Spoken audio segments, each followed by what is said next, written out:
श्री स्वामी समर्थ। नमस्कार मित्रांनो, आपल्या या यूट्यूब चॅनलवर सर्वांचे स्वागत आहे। आणि आज आपण बघणार आहोत मकर राशीचे साप्ताहिक राशी भविष्य, म्हणजेच काय की 23 डिसेंबर ते 29 डिसेंबर हा येणारा जो आठवडा आहे तो मकर राशीच्या व्यक्तींसाठी कसा असणार आहे, त्यांचे आरोग्य कसे असणार आहे, नोकरदार वर्गासाठी कसा असणार आहे याची सविस्तर माहिती आपण या व्हिडिओमध्ये जाणून घेणार आहोत। तत्पूर्वी आपण जर या चॅनलवर नवीन असाल तर चॅनलला नक्की सबस्क्राइब करा आणि हा व्हिडिओ आवडल्यास व्हिडिओला नक्की लाईक करा आणि आपले जे मित्रमंडळी असतील, नातेवाईक असतील त्यांना हा व्हिडिओ जास्तीत जास्त शेअर करा। तर चला मित्रांनो, व्हिडिओला सुरुवात करूया। आणि मित्रांनो बघा की वर्षाचा शेवटचा आठवडा आहे। मकर राशीच्या व्यक्तींना, सर्व ज्या मकर राशीच्या व्यक्ती आहेत त्यांना येणारा आठवडा हा खूप आनंदाचा आणि शुभ जाणार आहे। त्याचप्रमाणे मित्रांनो, सर्वांना येणाऱ्या नवीन वर्षाच्या हार्दिक हार्दिक शुभेच्छा। हे येणारं जे नवीन वर्ष आहे ते तुमच्यासाठी स्वप्न तुमचे सर्व पूर्ण करणारं असो, तुम्हाला सुख शांती लाभो आणि ऐश्वर्य लाभो, हीच श्री स्वामी चरणी प्रार्थना। आणि चला मित्रांनो, व्हिडिओला सुरुवात करूया। पहिल्यांदा बघूया मित्रांनो की मकर रास। मकर रास ही राशीचक्रातली 10व्या नंबरची रास आहे आणि मकर राशीचे स्वामी हे शनी महाराज आहे। तसेच बघा मित्रांनो की येणारं वर्ष मकर राशीसाठी खूपच आनंदाचं असणार आहे, कारण की मकर राशीची 7.5 ही संपणार आहे। 30 मार्च 2025 मध्ये मकर राशीची 7.5 ही संपणार आहे। मित्रांनो, 7.5 संपली तरीही तुम्ही चांगले कर्म ठेवा, कर्म चांगले असेल तर कुठल्याही प्रकारची 7.5 असो किंवा नसो, तुम्हाला चांगले फळच मिळत राहणार। आपले कर्म, आपले प्रयत्न आणि आपले कष्ट हे चालू ठेवा। कर्म चांगले ठेवा, कष्ट चालू ठेवा, तुम्हाला चांगले फळ निश्चित मिळणार आहे। तर चला मित्रांनो, बघूया की 23 डिसेंबर ते 29 डिसेंबर हा कालावधी तुमच्यासाठी कसा असणार आहे। पहिल्यांदा बघूया मित्रांनो की आरोग्याच्या बाबतीत म्हणायला गेलं की येणारा आठवडा हा तुमच्यासाठी थोडासा तणावग्रस्त असणार आहे। तुम्हाला कामाचा ताण जाणवणार असल्यामुळे मानसिक तणावामुळे तुम्हाला शारीरिक त्रास सुद्धा होऊ शकतो। त्यामुळे मित्रांनो, मकर राशीच्या व्यक्तींनी येणाऱ्या आठवड्यात व्यायामाकडे लक्ष दिलं पाहिजे। कुठल्याही प्रकारचा व्यायाम करा, योगा करा, चालण्याचा व्यायाम करा, त्यामुळे तुमचं मानसिक आरोग्याबरोबर शारीरिक आरोग्य सुद्धा चांगलं राहणार असतं।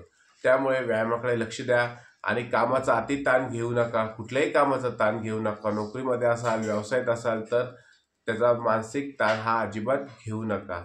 आणि जर मानसिक ताण तुम्हाला आला असेल तर मनोरंजनाची जी साधनं असतात त्या ठिकाणी तुम्ही सहभागी व्हा, त्यामुळे तुमच्या कामाचा ताण हा हलका होणार आहे। त्याचबरोबर आरोग्य चांगलं राहण्यासाठी खाण्यापिण्याच्या सवयी बदला। जे तुम्हाला शरीराला अपायकारक असेल असे अन्नपदार्थ सेवन न करता तुम्ही चांगले अन्नपदार्थ, प्रोटीनयुक्त अन्नपदार्थ सेवन करा आणि कामाचा ताण हा तुम्ही घेऊ नका। कामानिमित्त जेव्हा तुमचा प्रवास होईल त्या ठिकाणी सुद्धा खाण्यापिण्याची काळजी घ्या आणि आपले आरोग्य सांभाळा। ज्या ज्येष्ठ व्यक्तींना किंवा महिलांना BP शुगरचा त्रास असेल त्यांनी मात्र आपल्या डॉक्टरांचा सल्ला मात्र वेळोवेळी घेतला पाहिजे। ज्येष्ठ नागरिकांनी शक्यतो आपली तब्येत सांभाळा, मानसिक ताण घेऊ नका। मानसिक ताणाबरोबरच शारीरिक त्रास तुम्हाला होत असतो, त्यामुळे मानसिक कुठल्याही प्रकारचा ताण तुम्ही घेऊ नका आणि तुमचा ताण हलका होण्यासाठी नियमितपणे व्यायाम नक्की करा। तर चला मित्रांनो, आता बघूया नोकरदार वर्गासाठी येणारा आठवडा हा अतिशय चांगला असणार आहे। कामाच्या ठिकाणी तुम्हाला सहकार्यांची साथ लाभणार आहे, तुमचे वरिष्ठ तुम्हाला मदत करणार आहे। एखादे वरिष्ठ तुम्हाला एखादा नवीन प्रोजेक्ट हँडल करण्यासाठी देतील, नवीन जबाबदाऱ्या तुम्हाला कामाच्या ठिकाणी मिळणार आहे। कामाच्या ठिकाणी येणारा आठवडा तुमच्यासाठी अतिशय शुभ असणार आहे, चांगला फळ देणारा असणार आहे। तुम्हाला कामाच्या ठिकाणी चांगले फळ मिळतील, सहकारी जे आहेत तुमचे ते सहकारी तुम्हाला सहकार्य करणार आहेत। त्यानंतर बघा की नवीन प्रोजेक्ट तुम्हाला हाताळायला मिळेल, एखादा नवीन जो प्रोजेक्ट असेल तो तुम्हाला हाताळायला मिळेल। त्याचप्रमाणे तुमची पगारवाढ सुद्धा होण्याची शक्यता येणाऱ्या आठवड्यात आहे। तुम्हाला एखाद्या आठवड्यात नवीन वरिष्ठ तुमच्यावर खुश राहून तुम्हाला बढती सुद्धा मिळू शकते, किंवा तुम्हाला जर हवा असेल तर एका ठिकाणावरून दुसऱ्या ठिकाणी बदली सुद्धा तुमची होऊ शकते।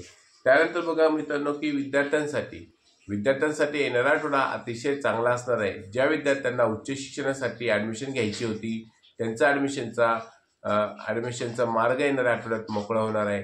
ज्या विद्यार्थ्यांना उच्च शिक्षणासाठी विदेशात जायचं होतं त्यांचा सुद्धा मार्ग येणाऱ्या आठवड्यात मोकळा होणार आहे। येणारा आठवडा विद्यार्थी वर्गासाठी अतिशय चांगला असणार आहे। त्यांचा अभ्यासात मन लागणार आहे। स्पर्धा परीक्षा असेल, कुठलीच परीक्षा असेल त्यात तुम्हाला यश नक्की मिळणार आहे। त्यानंतर बघूया मित्रांनो की आर्थिक बाबतीत येणारा आठवडा मकर राशीच्या व्यक्तींना अतिशय चांगला असणार आहे। तुमच्या उत्पन्नाची साधनं वाढणार आहे, तुमचं आर्थिक उत्पन्न वाढणार आहे मित्रांनो। त्याचबरोबर तुमची आर्थिक स्थिती सुद्धा चांगली राहणार आहे। त्याचबरोबर तुम्हाला काही गोष्टींचा फायदा देखील मिळणार आहे मित्रांनो। परंतु गुंतवणूक करत असताना सावधानगिरी बाळगूनच गुंतवणूक करा। कुठल्याही प्रकारचा आर्थिक निर्णय घेताना घाई गडबड करू नका, आमिषाला बळी पडू नका। शांत डोक्याने, शांत चित्ताने तुम्ही एखादा निर्णय घ्या आणि आर्थिक निर्णय जर घ्यायचा असेल तर शांत बसूनच निर्णय घ्या।